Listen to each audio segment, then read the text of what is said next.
안녕하세요. 그리스도인의 삶 첫 시간입니다. 여러분과 12주간 이 학습서를 갖고 함께 공부해 나갈 조정문입니다. 반갑습니다. 갈라디아서와 로마서 공부하시느라 수고하셨어요. 다 마치시고 여기까지 오신 여러분들 축복합니다.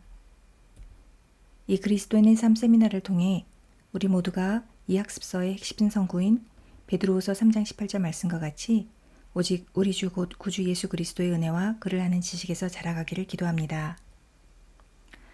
이 과정에서 우리는 영적 성장에 관해 연구하게 될 것입니다. 영적 성장이란 무엇이고 또한 어떻게 영적 성장에 이르게 되는지 살펴보게 될 것입니다. 우리는 적어도 세 가지 차원에서 성장을 기대합니다.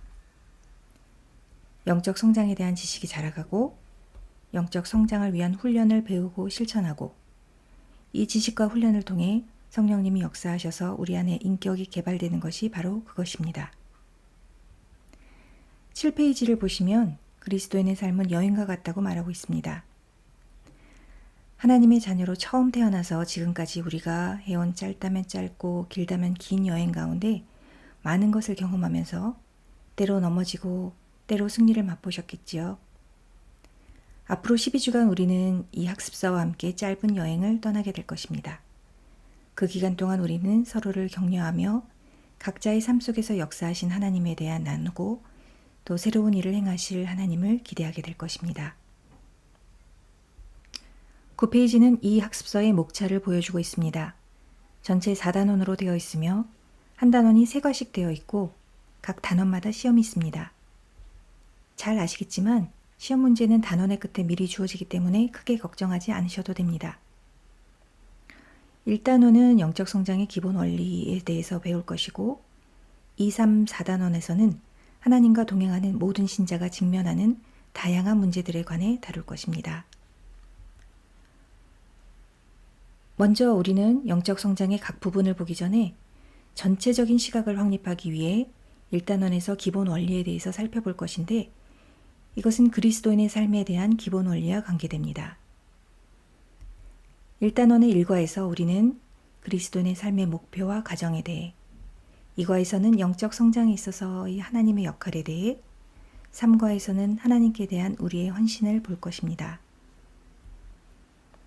18페이지에 보시면 이 과정의 부교재인 존 화이트의 믿음이 이긴다라는 책에 각 학습서의 각 과마다 연결되는 장들을 표로 정리해 놓았습니다. 미리 공지해 드린 대로 오늘은 부교재의 서문과 5장을 읽어오셨겠죠. 자, 그러면 오늘 1단원의 1과 들어가도록 하겠습니다. 1과의 일부입니다. 영적 성장의 목표와 과정입니다. 21페이지를 보시면 그림이 하나 있습니다. 이 사람은 어디 있나요? 무엇을 바라보고 있습니까? 그가 바라보고 있는 저 산 위로 갈 생각이 있는 것처럼 보입니까? 이 그림에 등장하는 사람은 12주 동안 계속 저희와 함께 할 겁니다. 이 사람은 바로 그리스도인인 여러분입니다. 그림 옆에 문장을 한번 읽어볼까요? 신자는 목표를 바라보며 그 목표로 이어진 길 위에 서 있습니다. 그 길은 똑바르지 않습니다. 때로 끊어져 보이는 것 같기도 합니다. 시간이 꽤 오래 걸릴 것도 같습니다. 하지만 이 사람은 빛나는 산 정상을 바라보고 있습니다. 목표가 생겼습니다. 곧 한 발을 내딜 것 같군요. 여러분은 어떻습니까? 여러분은 예수님을 만나셨습니까? 예수님을 만난 뒤 여러분의 삶은 어떻게 변했습니까? 그리 크게 변한 것이 없다면 왜 그럴까요? 그리고 여러분은 어떻게 변하길 원하십니까? 22페이지에 보시면 학습 개요가 나옵니다. 첫 번째로 저희는 영적 성장의 목표에 대해서 볼 것이고요. 여기서 다뤄지는 중요한 3가지 용어들을 정리할 겁니다. 또 인간의 4가지 유형, 육에 속한 사람, 신령한 그리스도인, 유아적 그리스도인, 육신에 속한 그리스도인, 이렇게 4가지 유형을 살펴보고 비교해 볼 것입니다. 또 두 번째로는 영적 성장의 과정에 대해서 볼 것인데요. 영적 성장의 네 가지 모델을 살펴보고 비교를 해보고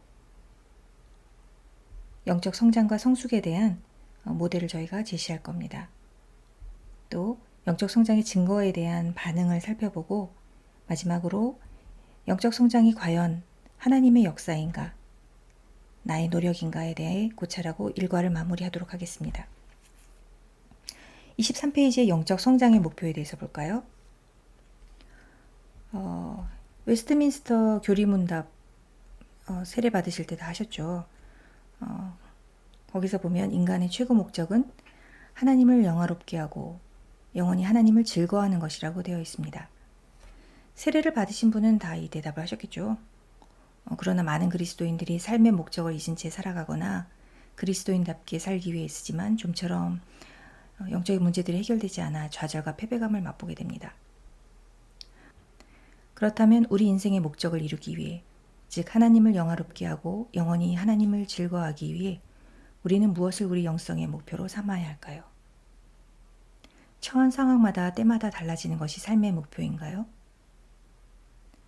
그리스도인에게 있어서 변하지 않아야 하는 영성의 목표는 우리 인격 가운데 그리스도의 형상을 이루는 것입니다.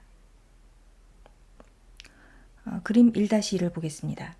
24페이지예요. 그리스도를 만난 사람이 있습니다. 이 사람이 바라보고 있는 것이 있네요. 그리스도의 형상을 이루는 것입니다. 이 사람의 삶의 목표입니다. 자, 이 그리스도의 형상을 이룬다는 말을 잘 이해하기 위해서 먼저 중요한 세 단어를 정리하고 가겠습니다. 먼저 거룩입니다. 25페이지부터인데요. 어떤 사람이 거룩한 사람인가요? 보통 거룩이라는 단어는 구별됨, 분리됨, 하나님, 높임, 정결이나 성결 등을 연상시킵니다. 그런데 어떤 사람이 거룩하다고 할 때 그의 어떤 면이 우리가 그를 거룩한 사람이라고 부르게 되는 걸까요? 엄숙한 표정, 단정한 옷차림, 절제된 언행 등입니까? 거룩은 세상과 구별되는 것에서 끝나지 않습니다. 거룩은 한 인간이 하나님께로 따로 구별되는 것입니다. 죄와 세상에서 구별되어 하나님께 순종하는 것입니다. 그리스도인은 그리스도의 형상을 이루어가는 삶, 즉 그리스도께서 보여주신 도덕적 완전성을 우리 삶의 기준으로 삼아 살아감으로써 하나님의 거룩을 드러낼 수 있습니다. 26페이지에 있는 그림 1-2는 거룩과 관련하여 세 가지 중요한 점을 설명합니다. 구원의 순간 우리는 하나님에 의해 그리스도 안에서 완전히 거룩하게 여겨집니다. 완전히 죄로부터 자유로운 존재로 여겨집니다. 단 한 번의 행위를 통해 구별되었고 거룩함을 얻었습니다. 고린도전서 6장 9절에서 11절 말씀이 이를 증거합니다. 신자가 이 땅에서 살아가는 시간 동안에 겪는 경험들이 있고요.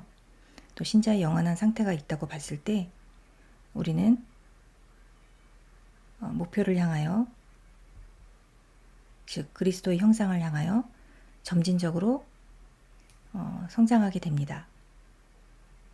매일매일이죠.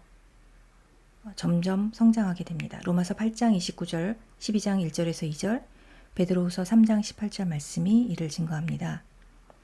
또 주님 앞에 섰을 때, 죽었을 때든 주님이 다시 오셨을 때든 절대적인 거룩이라는 최종 목표에 도달하게 되는데 요한일서 3장 2절 말씀이 있고요.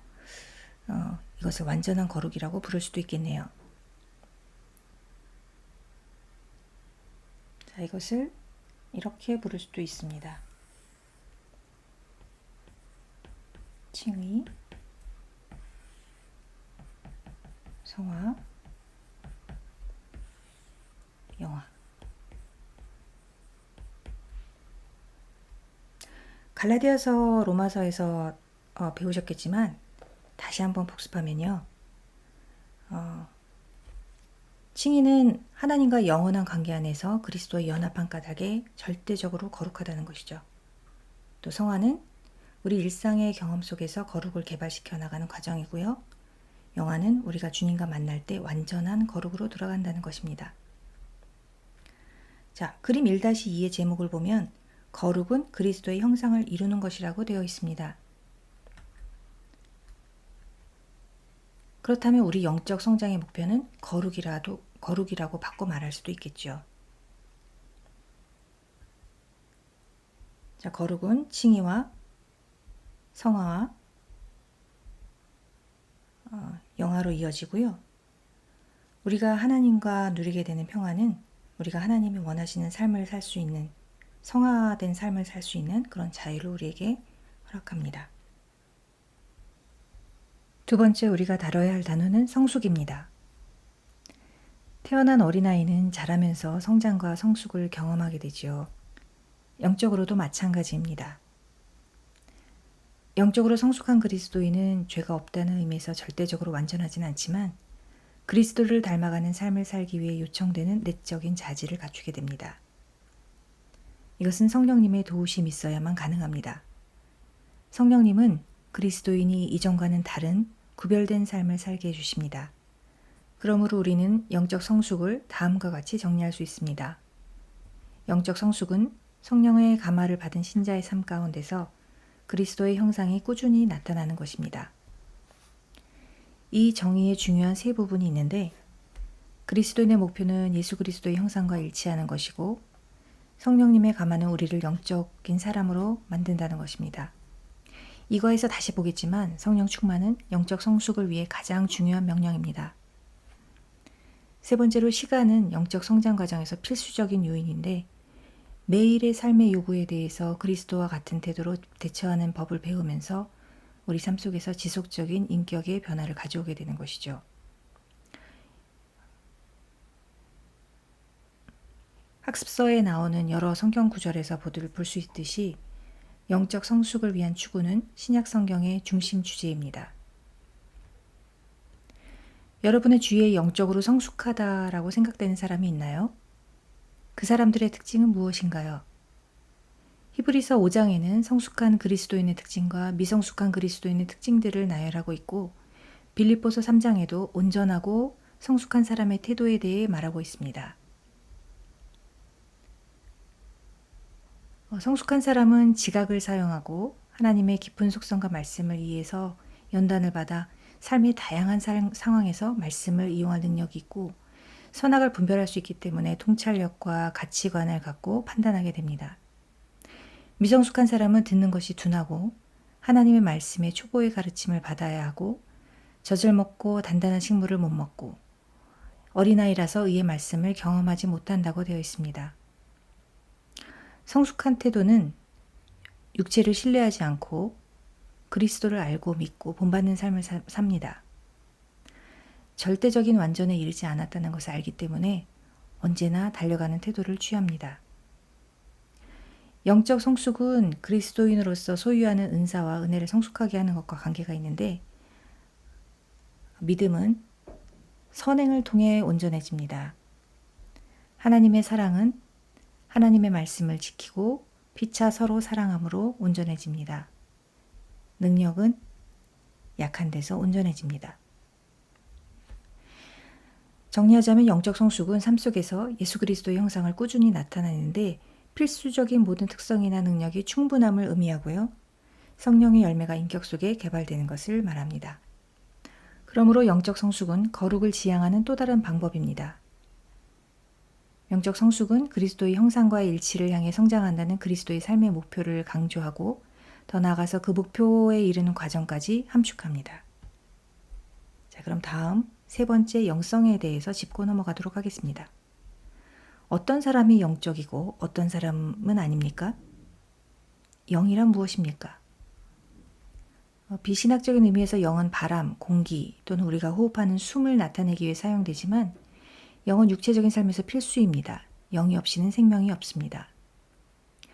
영은 성령님을 또는 하나님에 속한 것을 언급할 때도 사용됩니다.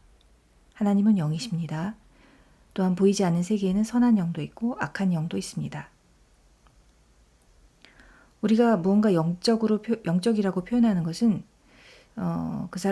그것이 사람의 영 또는 성령님과 동행하거나 성령님의 근거를 두고 그분의 지배를 받는 것을 의미하는데, 다시 말하자면 성령의 인도하심에 민감하고 그에 순종하는 경향이 있는 사람이 영적인 사람입니다.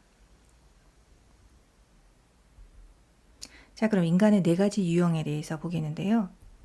1과 뒤에 있는 부록 투세인트 박사가 쓴 영적인 사람을 읽어보면 고린도전서 2장에서 3장에 나와 있는 내용을 통해 네 가지 유형의 사람이 있음을 정리합니다.